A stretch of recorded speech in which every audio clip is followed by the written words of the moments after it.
Jadi cuman rasa sakit yang nggak seberapa.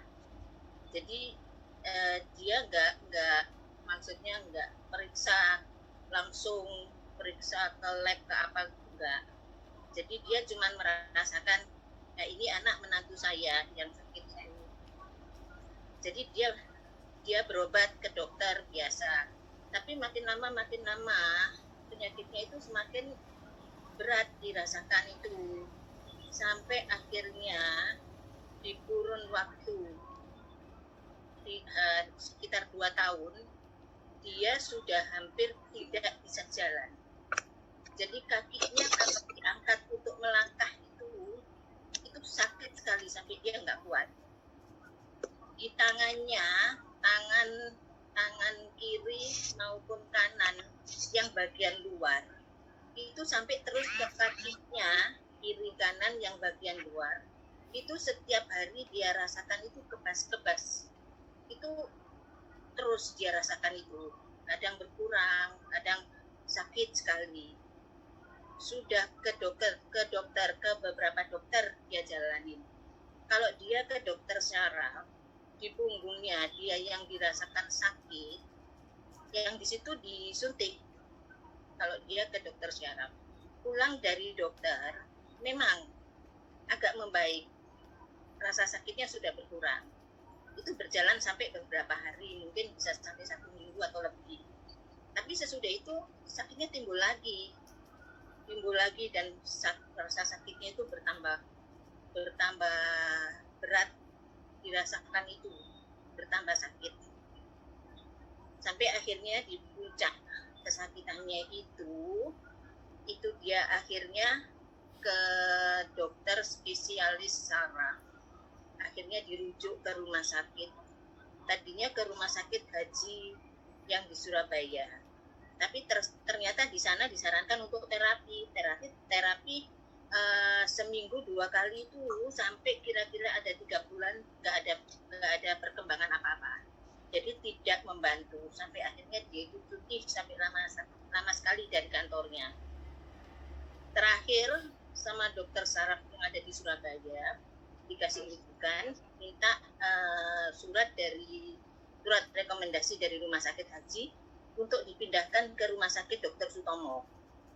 Dari rumah sakit Dr. Sutomo akhirnya diperiksa ulang dari awal, dari nol sampai beberapa minggu, berapa bulan, sampai yang pemeriksaan diagnosa terakhir dari dokter yang di Dr. Sutomo sudah di MRI, sudah di USG, sudah di foto toraks, semua sudah dilakukan.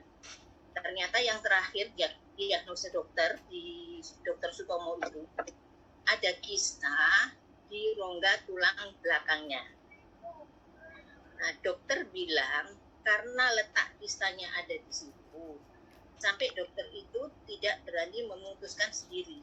Akhirnya mau didiskusikan sama dokter seniornya, dijanjikan 2 hari harus kembali lagi sambil menunggu hasil diskusi. Ternyata sudah berjalan mungkin 2 atau 3 kali diskusi, akhirnya diputuskan memang itu harus dioperasi.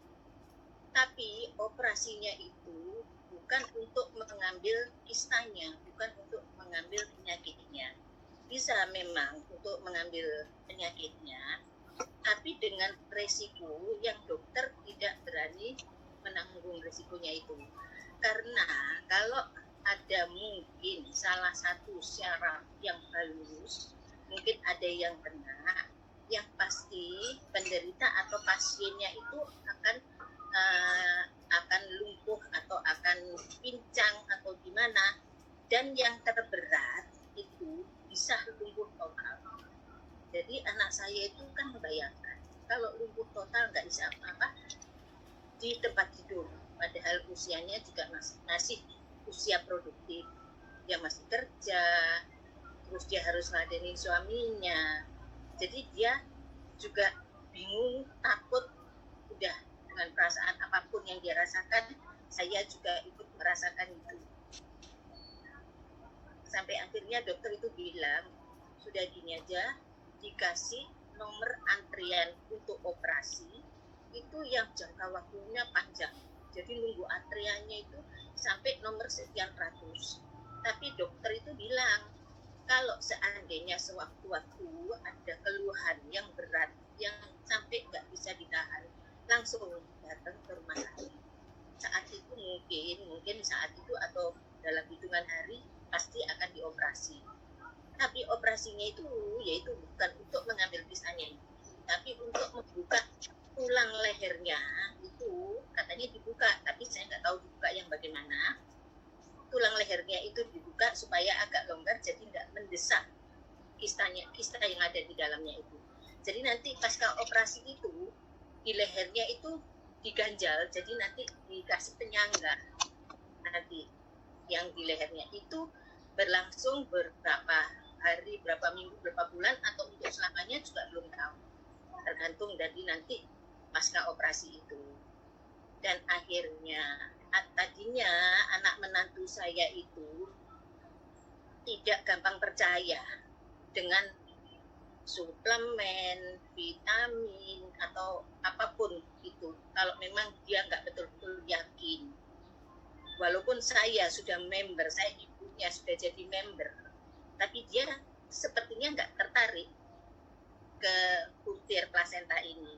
Sampai akhirnya dia sendiri mungkin dia browsing di internet, dia cari tahu, dia mencari apa itu putir plasenta, apa itu putir plasenta di mana, di kiri kanan, dimanapun di internet dia cari semua.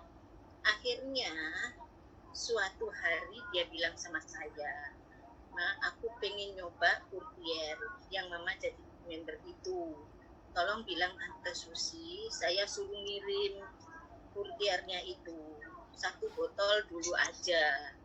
Akhirnya saya telepon sama Bu Susi Suryono, dikirim dengan dosis yang harus diminum itu 2 kali 2 sehari. Jadi pagi sebelum makan 2, malam sesudah makan itu 2. Itu 1 botol itu 2 minggu kan sudah habis. Sebelum habis anak saya itu bilang, tolong mama telepon sama Susi, tolong minta dikirim 1 botol lagi. Jadi maksudnya jangan sampai putus, dia akan menyapa gitu. Akhirnya dia konsumsi lagi sampai 2 botol itu. Waktu dia habiskan 1 botol itu, walaupun sedikit, kakinya itu sudah ada perkembangan. Jadi untuk melangkah itu sudah mulai bisa, sudah mulai agak ringan, walaupun enggak drastis terus bisa jalan.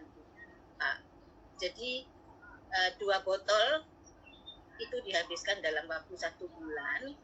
Itu kaki itu sudah terasa sekali khasiatnya, manfaatnya.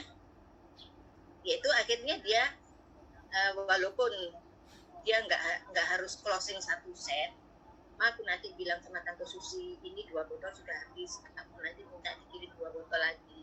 Nanti kalau habis nanti nambah lagi, sampai mungkin aku nanti mau habiskan 1 set itu nanti seperti anjuran dari Dr. Lee Bun Hong PTRW itu. Akhirnya Bu, Bapak, alhamdulillah anak saya itu begitu 1 set habis, botolnya itu yang sudah kosong itu saya tunggu di rumah. Dia sudah bisa jalan, sudah bisa kerja, diajak rekreasi kemanapun, naik gunung, dia sudah bisa, nggak ada keluhan sama sekali. Sampai sekarang Ibu, Bapak, dia tetap, karena anak saya itu gitu, kalau memang nggak betul-betul dia rasakan khasiatnya, dia nggak percaya, dia nggak mau. Tapi ini karena dia yang merasakan sendiri, sampai sekarang dia masih tetap konsumsi untuk stamina-nya. Jadi walaupun sehari 1, tiap hari rutin, itu sampai sekarang dirasakan itu. Sampai sekarang sehat, alhamdulillah. Terima kasih Ibu Susi yang telah memberikan motivasi juga untuk anak saya. Ketemu pernah sama anak saya itu, sama Bu Susi itu, dia juga terima kasih Tante Susi, saya sudah sembuh, saya sudah sehat kembali. Demikian ibu-ibu, bapak-bapak. khasiat dari putir plasenta memang betul-betul bagus, betul-betul bisa diandalkan. Saya, walaupun saya nggak ada penyakit yang serius, dengan mengkonsumsi putir plasenta untuk stamina, itu sampai sekarang saya rasakan badan saya itu alhamdulillah dalam usia hampir 69 tahun saya masih sehat, alhamdulillah saya masih bisa kemana-mana. Demikian Bapak Ibu semuanya.